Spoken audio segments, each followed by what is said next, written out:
Hi friends, welcome to Rajahmundry home recipes. ఈరోజు మన ఛానల్లో సమ్మర్లో మాత్రమే దొరికే పచ్చి జీడిపప్పుని ఈజీగా ఎలా ఉల్చుకోవాలి, ఎంతో టేస్టీగా ఉండే మటను జీడిపప్పు అలానే రొయ్యలు జీడిపప్పు కర్రీని ఎలా తయారు చేసుకోవాలో ఈ వీడియోలో చూపిస్తున్నా. సమ్మర్లో మాత్రమే దొరికే పచ్చి జీడి నుంచి జీడిపప్పుని ఎలా శుభ్రం చేసుకోవాలో ఈ వీడియోలో అయితే చూసేద్దాం. ఈ జీడిని ఒలిచేటప్పుడు చేతులు నల్లగా మారి 3 నుంచి 4 రోజులు చూడడానికి చాలా ఇబ్బందికరంగా ఉంటాయి. అలా కాకుండా ఉండాలి అంటే ఎలాంటి టిప్స్ ఫాలో అవుతూ చేసుకోవాలో ఈ వీడియోలో అయితే చూసేద్దాం. ఈ పచ్చి జీడిపప్పు మటన్లో కానీ, చికెన్లో కానీ, రొయ్యల్లో కానీ వేసుకుంటే టేస్ట్ మట్టుకు అమోఘంగా ఉంటుంది. జీడిపి నుంచి జీడిపప్పును తీయడం కష్టం, కానీ టేస్ట్ మట్టుకు చాలా అంటే చాలా బాగుంటుందండి. ఇప్పుడు ఎలా శుభ్రం చేసుకోవాలో చూద్దాము. ఇదేనండి పచ్చి జీడి. ఇది కాస్త జిగురుగా ఉంటుంది, దీనిపైన ఫ్రూట్ ఉంటుంది. ఇలా జిగురుగా ఉండబట్టి మనకి అది చేతులకి నల్లగా అయిపోయే అవకాశం ఉంటుంది. అలా అవ్వకుండా ఉండాలి అంటే కనుక మీరు ఇలా కోకోనట్ ఆయిల్ కానీ కుకింగ్ ఆయిల్ తీసుకోండి. దాంతోపాటు రైస్ ఫ్లోర్ కూడా తీసుకొని ముందుగా 2 హ్యాండ్స్కి ఈ విధంగా ఆయిల్ అంతా అప్లై చేసుకోండి. ఇలా ఆయిల్ తోటి జీడిని కట్ చేస్తే చెయ్యి కట్ అయ్యే అవకాశం ఉంటుంది కాబట్టి కొద్దిగా రైస్ ఫ్లోర్ కూడా అప్లై చేసుకోండి. ఇలా అప్లై చేసుకున్న తర్వాత ఇప్పుడు ఇదేనండి పచ్చి జీడి. దీన్ని తీసుకుని మీరు కత్తిపీటతో అయితే కనుక ఈజీగా కట్ చేసుకోవచ్చు. చాకుతో అయితే కనుక బాగా లేతగా ఉండే కనుక చాలా ఈజీగా కట్ అయిపోతాయండి. అదే ముద్రవి అయితే కనుక చాలా ప్రెజర్ యూస్ చేస్తూ కట్ చేసుకోవాలి చాకుతోటి. చూడండి, నేను వీడియోలో చూపించిన విధంగా ఇలా కట్ చేసుకుంటే చక్కగా జీడి నుంచి జీడిపప్పు ఈ విధంగా వచ్చింది కదా, బద్దలా కట్ అయింది కదా. మీరు ప్రతిసారి కట్ చేసేటప్పుడు కంపల్సరీగా చేతికి ఆయిల్ అప్లై చేస్తూ అలానే కొద్దిగా రైస్ ఫ్లోర్ అప్లై చేస్తూ కట్ చేస్తే కనుక చేతులు అనేవి నల్లగా అవ్వకుండా ఉంటాయి. ఇలా బ్యాక్ నుంచి ఇలా కట్ చేసుకోండి. జీడిని ఇలా హాఫ్కి అయితే కట్ చేసుకోవాలి. కత్తి అయితే కనుక మీకు చాలా ఈజీగా ఉంటుంది. చాక్ కన్నా కూడా కత్తిపేటని తీసుకోండి. ఇలా చాలామంది ఇది కట్ చేసేటప్పుడు గ్లౌజులు కానీ లేదంటే పాలిథీన్ కవర్స్ కానీ హ్యాండ్కి వేసుకుని కట్ చేసుకుంటారు. అలా కట్ చేసుకున్నా కూడా పర్వాలేదు. అలా కాదు అనుకుంటే కనుక ఇలా ఆయిల్ అప్లై చేసి కొద్దిగా రైస్ ఫ్లోర్ అప్లై చేసుకుంటే చేతులు అనేవి నల్లగా మారకుండా ఉంటాయి. ఇలా మొత్తం అన్నీ కట్ చేసుకోండి. ఇంకా ఈజీ టెక్నిక్ ఏంటంటే ఇలా మీరు పడుకోబెట్టి కనుక కట్ చేస్తే ఇంకా ఈజీగా కట్ అవుతాయండి. చాక్ నుంచి అయితే కనుక మీకు ఈజీగా కట్ అవ్వాలంటే లేత జీడైతే చాలా ఈజీగా కట్ అవుతుంది. అదే కాస్త ముదిరిన జీడైతే కనుక కాస్త ప్రెజర్ యూస్ చేస్తూ కట్ చేసుకోవాలి. చూశారు కదా, ఈ విధంగా మొత్తం జీళ్ళన్నీ కట్ చేసుకుంటున్నాను. ఇలా కట్ చేసే ప్రతిసారి కూడా ఆయిల్ అప్లై చేసుకుంటున్నాను. అలానే కొద్దిగా రైస్ ఫ్లోర్ అప్లై చేసుకుంటున్నాను. అప్పుడే చేతులు నల్లగా అవ్వకుండా ఉంటాయి. అలాగే ఒలిచేటప్పుడు కూడా కొద్దిగా ఆయిల్ అప్లై చేసి ఇలా చక్కగా జీడిపప్పునైతే తీసుకోండి.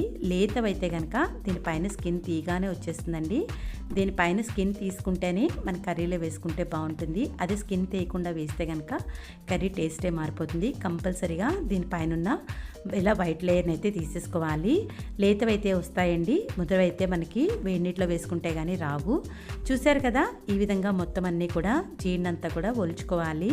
ఇలా జీడిపప్పు అంతా ఒలుచుకున్నాం కదా, ఇప్పుడు దీనికి కాస్త జిగురు కూడా ఉంటుంది. దీనిపైన పొర రావడం కూడా కష్టంగా ఉంటుంది. అప్పుడు మనం కొద్దిగా హాట్ వాటర్ పెట్టుకొని దాంట్లోకి మనం కట్ చేసుకున్న జీడిని వేసుకొని ఒక 2 నుంచి 3 నిమిషాలు మాత్రమే ఉంచండి. మరి ఎక్కువగా సేపు కూడా ఉంచేసినా మీరు కర్రీలో వేసేటప్పుడు మెత్తగా మ్యాష్ అయిపోతుంది. ఇలా ఒక 2 to 3 మినిట్స్ ఉంచిన తర్వాత స్ట్రైనర్లో తీసేసుకుని దీనిపైన స్కిన్ ఇప్పుడు ఒలిచారంటే ఎంత ఈజీగా వచ్చేస్తుందో చూడండి. చక్కగా ఎంత నీట్గా అయిపోయిందో కదా జీడిపప్పు. ఇలా వేడి నీటిలో వేయడం వల్ల దానిపైన ఉన్న జిగురు పోతుంది, దానిపైన ఉన్న స్కిన్ కూడా ఈజీగా వచ్చేస్తుంది. ఇంతేనండి, పచ్చి జీడి నుంచి జీడిపప్పు తీయడం ఎంత ఈజీగా చేసుకోవచ్చో చూశారు కదా. ఈ జీడిని తీసేటప్పుడు కాస్త కేర్ఫుల్గా తీసుకోవాలండి. దీంట్లో ఉన్న జిగురు ఏమాత్రం స్కిన్ మీద పడిందంటే నల్లటి మచ్చల్లా వస్తాయి. కొంచెం కేర్ఫుల్గా తీసుకుంటే పచ్చి జీడి నుంచి జీడిపప్పు తీయడం పెద్ద కష్టమేమీ కాదు. వీడియో నచ్చిందని అనుకుంటున్నాను. నచ్చితే ఒక్క లైక్ ఇవ్వండి. మీరిచ్చే లైక్ వల్ల మన వీడియో ఇలాంటి మరికొంత వ్యూస్కి అయితే చేరుతుంది. చూశారు కదా ఎంత చక్కగా వచ్చిందో జీడిపప్పు. నేను తర్వాత హ్యాండ్స్ కూడా వాష్ చేసి చూపిస్తున్నాను. చూడండి ఇక్కడ నల్లగా అవ్వకుండా ఎంత బాగా వచ్చాయో. మీరు కూడా ఇలాగే పచ్చి జీడి నుంచి జీడిపప్పును ట్రై చేసి ఎలా వచ్చిందనేది మీ అమూల్యమైన కామెంట్స్ని నా కామెంట్ సెక్షన్లో అయితే తెలియజేయండి. జీడిపప్పుతో నాన్ వెజ్ కర్రీస్ అయితే చాలా బాగుంటుంది. స్పెషల్గా చెప్పాలి అంటే పచ్చి జీడిపప్పు ములక్కాడ కాంబినేషన్తో మటన్ అయితే చాలా చాలా టేస్టీగా ఉంటుంది. ఇక్కడ నేను వచ్చేసి 1 కేజీ మటన్ దాకా తీసుకుంటున్నాను. దీంట్లో వాటర్ యాడ్ చేసి మటన్ని నీట్గా క్లీన్ చేసుకోవాలి. ఇలా క్లీన్ చేసుకున్న మటన్ని పక్కకు పెట్టేసి ప్యాన్ పెట్టి దాంట్లోకి కొద్దిగా ఆయిల్ వేసుకోండి. ఈ ఆయిల్తో పాటు కొంచెం బటర్ యాడ్ చేశారంటే కర్రీ టేస్ట్ చాలా బాగుంటుంది. ఆయిల్ హీట్ అయిన తర్వాత 2 బిర్యానీ ఆకులు, 4 లవంగ మొగ్గలు వేసుకుంటే మంచి అరోమా అయితే వస్తుంది.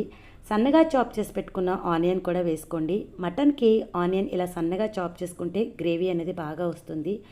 ఆనియన్తో పాటు ఒక 2 పచ్చిమిర్చి కూడా వేసుకొని ఆనియన్ కాస్త ట్రాన్స్పరెంట్గా ఫ్రై అయ్యేంత వరకు మంటను మీడియం ఫ్లేమ్లో పెట్టుకుని ఫ్రై చేసుకోవాలి. చూశారు కదా, ఆనియన్ కాస్త ట్రాన్స్పరెంట్గా ఫ్రై అయింది కదా. ఇప్పుడు ఫ్రెష్గా దంచి పెట్టుకున్న అల్లం వెల్లుల్లి పేస్ట్ని కూడా యాడ్ చేసుకోండి. మటన్లో అల్లం వెల్లుల్లి పేస్ట్ ఎక్కువ యాడ్ చేస్తే మటన్ అనేది తొందరగా ఉడుకుతుంది. అల్లం పచ్చివాసన పోయేంత వరకు కూడా ఫ్రై చేసుకోవాలి. చూడండి, అల్లం కాస్త పచ్చివాసన పోయింది కదా. ఇప్పుడు నేను కాస్త ముదిరిన ములక్కాడలు తీసుకుంటున్నానండి. ఈ మటను ములక్కాడ కాంబినేషన్లో ముదిరిన ములక్కాడలు అయితేనే మనకి బాగుంటుంది. ఇలా ముదిరిన ములక్కాడలను ఆయిల్లో వేసుకొని ఆయిల్లో అయితే ఫ్రై చేసుకోవాలి. ఇలా ఆయిల్లో ఫ్రై అయిన తర్వాత క్లీన్ చేసి పెట్టుకున్న మటన్ని వాటర్ లేకుండా స్క్వీజ్ చేసుకొని మటన్ అంతా కూడా యాడ్ చేసేసుకోవాలి.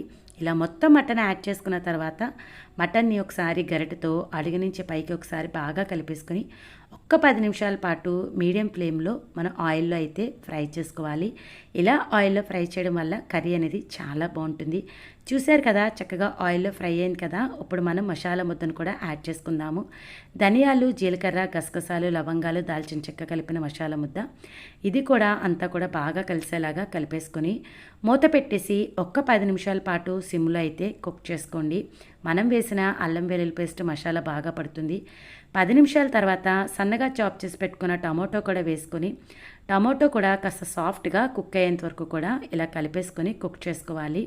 టమాటో మనకి కాస్త సాఫ్ట్గా కుక్ అయిన తర్వాత దీంట్లోకి కొద్దిగా పసుపు, మీ స్పైసీనెస్ని బట్టి రెడ్ చిల్లీ పౌడర్ కూడా వేసుకోండి. కాస్త ఎక్కువగా వేసుకుంటేనే నాన్ వెజ్ కర్రీస్కి బాగుంటుంది.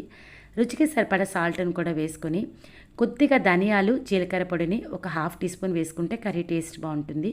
ఇలా అన్నీ వేసుకున్నాం కదా, ఇవన్నీ కూడా బాగా కలిసేలాగా కలిపేసుకోండి. ఇలా కలుపుకున్న తర్వాత మూత పెట్టేసి ఒక్క 10 నిమిషాలు మీడియం ఫ్లేమ్లో ఆయిల్లో అయితే ఫ్రై చేసుకోవాలి. చూడండి, చక్కగా ఆయిల్లో ఫ్రై అయింది. దీంట్లో మనకు వాటర్ కూడా పైకి వస్తుంది కదా. మటన్లో మనం ఎక్కువగా వాటర్ యాడ్ చేయని అవసరం లేదండి. ఆల్రెడీ మటన్లోనే వాటర్ అనేది వస్తుంది. నేనైతే లేత మటన్ తీసుకుంటున్నాను కాబట్టి కొద్దిగా వాటర్ యాడ్ చేసుకుంటున్నానండి. ఎక్కువ వాటర్ యాడ్ చేయని అవసరం లేదు. కుక్కర్ మూత పెట్టేసుకొని మీడియం ఫ్లేమ్ మీద ఒక 3 to 4 విజిల్స్ రానిస్తే సరిపోతుంది. బాగా ముదిరిన మటన్ అయితే కనుక మరికొన్ని విజిల్స్ అయితే రానివ్వండి. ప్రెజర్ పోయిన తర్వాత చక్కగా మటన్ చక్కగా ఉడికింది చూడండి. ఇలా ఆయిల్ పైకి తేలుతూ చక్కగా ఉడికింది కదా. దీన్ని గరిటెతో ఒకసారి ఈ విధంగా కలిపేసుకొని దీంట్లో ఉన్న వాటర్ మరి కాస్త దగ్గర పడేంత వరకు కూడా ఒక 10 to 15 మినిట్స్ పాటు మీడియం ఫ్లేమ్ మీద కుక్ చేసుకోవాలి. క్లీన్ చేసి పెట్టుకున్న కొత్తిమీరని కూడా యాడ్ చేసుకోండి. పచ్చి జీడిపప్పు చక్కగా నీట్గా క్లీన్ చేసుకున్న జీడిపప్పు అండి. ఇది ఈజీగా ఎలా క్లీన్ చేయాలనేది ప్రీవియస్గా అయితే వీడియో చేశాను. ఇంట్రెస్ట్ ఉన్న వాళ్ళు డిస్క్రిప్షన్ అయితే చెక్ చేయండి. ఇలా ఒలిచిపెట్టుకున్న జీడిపప్పును కూడా ఫైనల్గా వేసేసుకొని ఇదంతా కూడా ఒకసారి గరిటెతో బాగా కలిసేలాగా కలిపేసుకోవాలి. మరి కాస్త కర్రీ అంతా కూడా దగ్గర పడేంత వరకు మంటను మీడియం ఫ్లేమ్లో పెట్టుకుని కుక్ చేసుకోవాలి. చూడండి, కాస్త ముదిరిన ములక్కాడు కాబట్టి ములక్కాడు కూడా ఎక్కడ మ్యాష్ అవ్వకుండా చక్కగా ఉడికింది కదా. ఈ విధంగా మటను ములక్కాడు చక్కగా ఉడికింది కదా. ఇలా దగ్గరగా అయిపోయిన తర్వాత స్టవ్ ఆఫ్ చేసేసి సర్వింగ్ బౌల్లోకి తీసేసుకుంటే ఎంతో టేస్టీగా ఉండే మటను ములక్కాడ జీడిపప్పు కర్రీ అయితే రెడీ అయిపోయింది. చూశారు కదా, వీడియో నచ్చిందా? నచ్చితే ఒక్క లైక్ ఇవ్వండి. మీరిచ్చే లైక్ వల్ల మన వీడియో ఇలాంటి మరికొంత వ్యూయర్స్కి అయితే చేరుతుంది. మీరు కూడా ఈ మటను ములక్కాడ జీడిపప్పు కాంబినేషన్తో కర్రీ ట్రై చేసి ఎలా వచ్చిందనేది మీ అమూల్యమైన కామెంట్స్ని ఖచ్చితంగా నా కామెంట్ సెక్షన్లో తెలియజేయండి. వీడియోలో సమ్మర్ స్పెషల్గా పచ్చి జీడిపప్పు పచ్చిరేలు కర్రీ, అది కూడా ములక్కాడ కాంబినేషన్తో వండుకోండి, చాలా రుచిగా ఉంటుంది. జీడిపప్పుతో నాన్ వెజ్ కర్రీ అంటే ఎవరికి ఇష్టం ఉండదు చెప్పండి. కోసం ఎగ్స్ వాటర్ వేసుకొని స్టవ్ మీద పెట్టేసి ఎగ్స్ని అయితే బాయిల్ చేసుకోండి. ఇది బాయిల్ అయ్యేలోగా ప్యాన్లోకి ఒలిచిపెట్టుకున్న పచ్చిరొయ్యల్లోకి వాటర్ యాడ్ చేసుకుని రొయ్యలను శుభ్రంగా ఒక 2 సార్లు నీట్గా క్లీన్ చేసేయండి. ఇలా క్లీన్ చేసిన తర్వాత దీంట్లోకి కొద్దిగా సాల్ట్ వేసుకోండి. నీసు వాసన లేకుండా ఉండడానికి పసుపును కూడా యాడ్ చేసుకుంటున్నా. అలానే కొద్దిగా రెడ్ చిల్లీ పౌడర్ కూడా వేసుకొని మనం వేసిన పసుపు, ఉప్పు, కారం అంతా కూడా రొయ్యలకి బాగా పట్టేలాగా కలిపేసుకోవాలి. చూడండి, ఇలా కలిపేటప్పటికి మన కలర్ అంతా చేంజ్ అయిపోయి ఏ విధంగా రెడీ అయిందో కదా. ఇప్పుడు రొయ్యలను అయితే స్టవ్ మీద పెట్టి ఉడికించుకుందాం. దీనిపైన మూత పెట్టేసి మీడియం ఫ్లేమ్లో ఒక 10 నిమిషాల పాటు ఉడికించారు అంటే పచ్చి రొయ్యల్లో ఆటోమేటిక్గా చాలా వాటర్ అనేది వచ్చేస్తుంది. చూడండి ఏ విధంగా వచ్చిందో కదా! ఇలా వచ్చిన తర్వాత మూత పెట్టేసి అవసరం అనుకుంటే మధ్య మధ్యలో గరిటెతో కలుపుతా వాటర్ అంతా దగ్గరగా అయ్యేంత వరకు మీడియం ఫ్లేమ్‌లో పెట్టుకొని రొయ్యలనైతే ఉడికించుకోవాలి. ఇలా వాటర్ దగ్గరగా అయిపోయిన తర్వాత స్టవ్ ఆఫ్ చేసేసుకోండి. ఇప్పుడైతే కర్రీ చేసుకోవడానికి మసాలా రెడీ చేసుకుందాం. ధనియాలు, జీలకర్ర, గసగసాలు, లవంగాలు, దాల్చిన చెక్క, ఇలాచి, కొద్దిగా వాటర్ వేసుకొని పేస్ట్ చేసుకోండి. అదే మిక్సీ జార్‌లోకి ఫ్రెష్‌గా ఒలిచిపెట్టుకున్న వెల్లుల్లిపాయలు, అల్లం ముక్కలు కూడా వేసుకొని మూత పెట్టేసి అల్లం వెల్లుల్లి పేస్ట్‌ని కూడా గ్రైండ్ చేసేసుకోవాలి. పచ్చి జీడిపప్పునైతే ఆల్రెడీ కట్ చేసిన జీడిపప్పునే తీసుకుంటున్నానండి. దీనిపైన మనకి ఎక్స్‌ట్రా లేయర్ అయితే ఉంటుంది. ఆ లేయర్‌నైతే తీసేసుకుంటే జీడిపప్పు అనేది ఈ విధంగా తెల్లగా వస్తుంది. అయితే ఇలా ఒలిచేటప్పుడు అప్పుడప్పుడు మనకి బ్రౌన్ పార్ట్ అయితే అంటుకుపోయినట్టుగా ఉంటుంది. దీనికైతే నేను చిన్న ఈజీ టిప్ చెప్తానండి. ఒక బౌల్‌లోకి వాటర్ తీసుకొని వాటర్‌ని బాయిల్ చేసిన తర్వాత ఆల్రెడీ కట్ చేసి పెట్టుకున్న జీడిపప్పును వేసేసుకొని ఒక 3-5 నిమిషాల పాటు వదిలేసేయండి.